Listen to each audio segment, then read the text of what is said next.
Hi, I know it's been a while since my last upload, but today we're going to finally cover Malagasy family name. On December the 19th, Madagascar voted for its next president, and for our purposes I wanted to show you the two contenders, the current president, and their names, to kind of illustrate the point that Malagasy last name are really long. So the purpose of our vid is to kind of help you pronounce those three names and any other Malagasy names in general. Given the sheer length of Malagasy last names, they tend to get mispronounced by non-native speakers a lot. I know I've had mine mispronounced. Now that I mentioned that, I'm reminded that the former French president, President Hollande, during a whole joint conference actually managed to not address the Malagasy president by his last name because I think he didn't want to butcher his name. So at the very end, when he was really forced to address him directly, he called him by his first name. That's lame.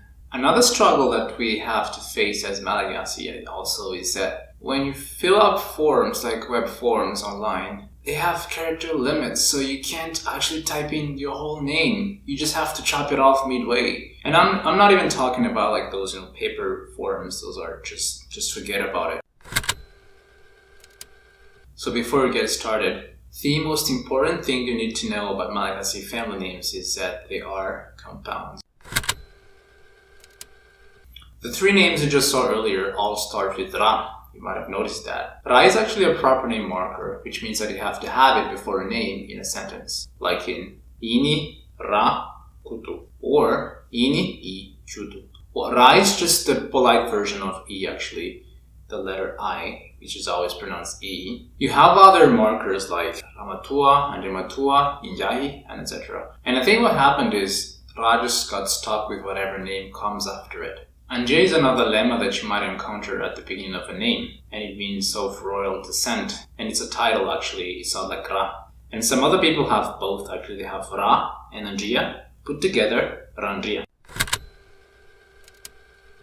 The Ra / Andria part is fairly easy, but whatever comes after it, not so much because it's basically anything goes. So we're gonna have to paint with a broad brush here. Unfortunately for us, there was a paper, an old paper, back in the 20th century. And the writer actually surveyed the population back then, and he found 24 sources of inspiration for Malagasy family names. And we're not going to cover all of them, but at least I can give you 2 or 3. So you could name your kid according to their trait, their appearance, or you can use their names as an expression of hope, of joy, or even a family pedigree. Or you can name your kid according to good memories you have.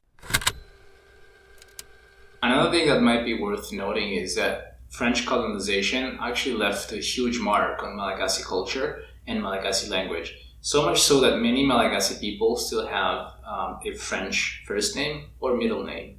Well, actually I have a French middle name, not that I use it. And some other people have a transliteration version of a French name, like Marca from Marc and Zauna from Jean. And some other people have this morpheme, this weird morpheme at the end of their names or their family names. It's the morpheme son, S-O-N, and I don't know what it means.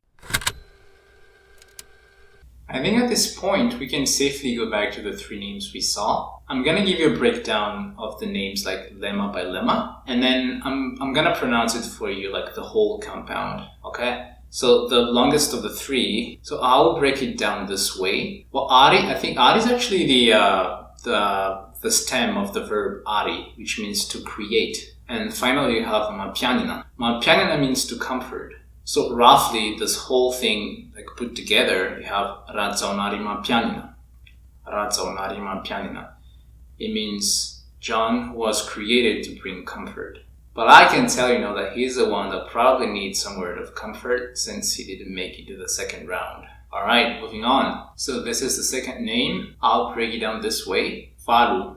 It means 8. I really couldn't think of any other meaning of that. And then Manana. It means to have, to possess. So roughly, I'll read it this way. Well, everybody will read it this way. Rafalumanana. He's got 8, like he's affluent, I guess. I don't know. And then we've got this. I'll break it down this way. And this lemma here, Tsuelina, I really couldn't figure out what it means. It's probably just a transliteration of the French word Tsuelin or something like that. I don't know. So it's pronounced Ratsuelina. Ratsuelina. So that was fairly easy. Let's try something harder. I'll break this down this way. We've seen already that Anjia, it means being of royal descent. And then Nzaka means regent or the ruler. And then Navaluna.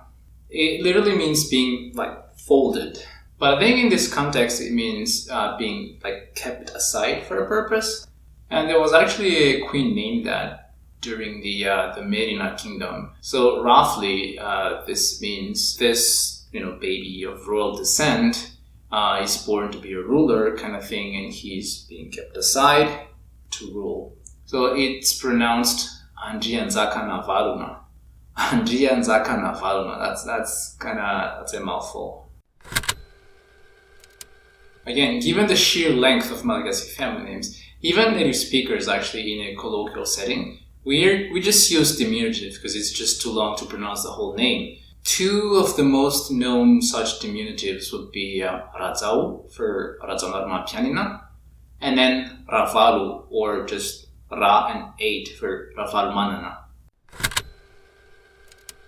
Getting your stress wrong in most languages will probably result in you not being understood, but in Malagasy, if you get the stress wrong, it's possible for you to give a different meaning altogether to the name.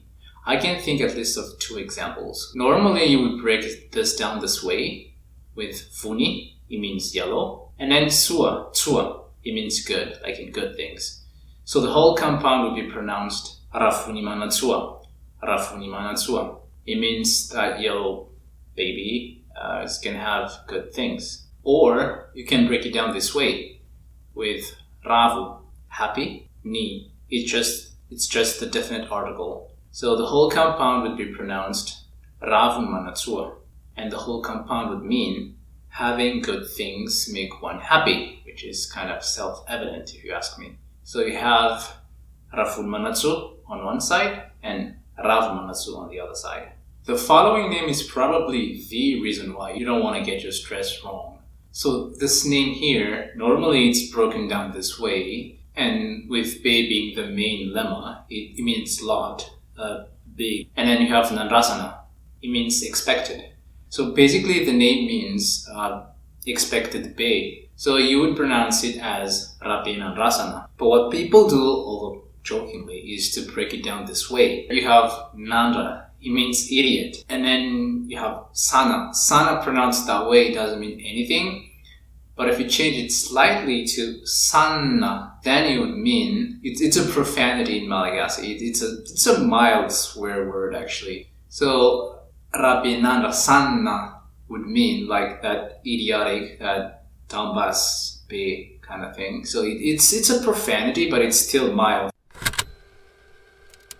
To kind of bring today's topic to a close, I'm going to give you a breakdown of my own name. The lazy yet cooler way to go about it is to break it down this way. And Marvelu, you might or might not have guessed it, but it's kind of like the transliteration of the word marble. No, but seriously, I don't think that's what it means. So I'm probably gonna have to ask my dad about it, but I'm gonna give it my best shot. I think it's from Mari, from Marna, which means truth. And then Velu, probably from Velna, which means alive. So truth is alive, or life is truth, or that kind of thing.